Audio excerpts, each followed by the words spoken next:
I'm Catalina I work in the political space.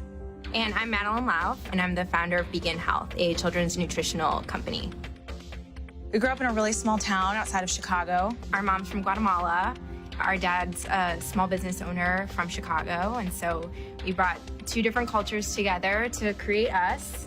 A little bit of crazy and a little bit of fun, I guess.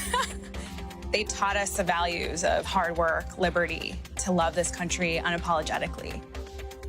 Our dad is a beekeeper and just had so many different things out in the countryside, and it was just such a sweet We grew up selling honey at farmers markets, so my line was, have you ever been stung by a bee? But really, it was teaching us, again, entrepreneurship, small business, self-reliance, and that we're the ones that need to put in the hard work to get what we want. You know, my mother being from Guatemala, escaping what she had there, growing up in poverty, and coming here to the United States, being able to fulfill her destiny and be somebody that she couldn't there in her home country.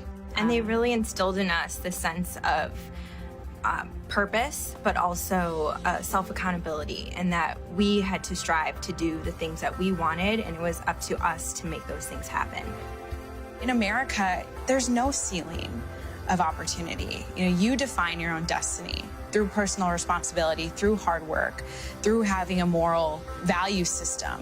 That's the American dream, and President Trump's providing that for everybody.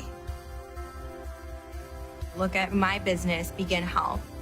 As a small startup that is growing and launching, we are constantly trying to innovate, and the big challenge that COVID brought that we just didn't see coming was that just almost everything kind of just shut down.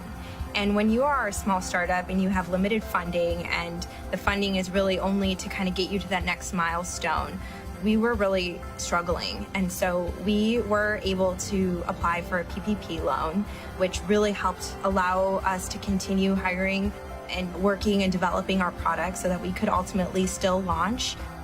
It's now more than ever so important to have a president and an administration that understands that small business is the backbone of our economy.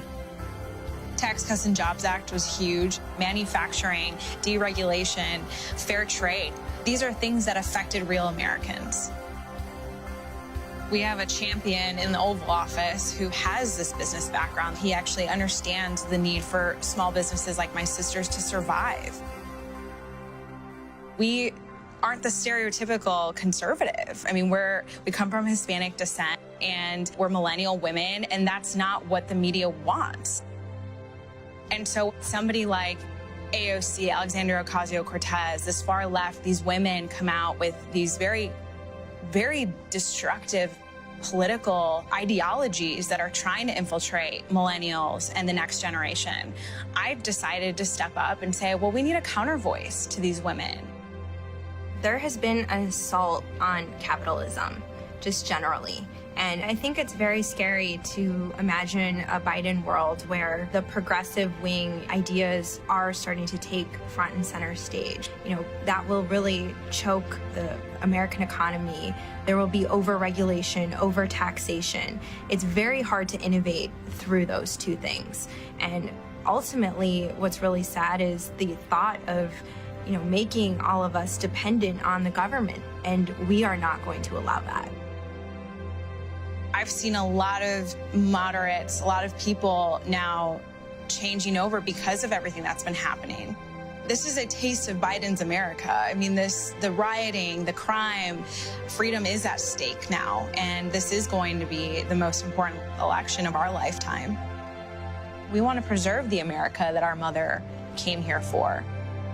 Having a thriving economy, that is keeping America great, and President Trump has delivered on that promise. He's truly fighting for the American people.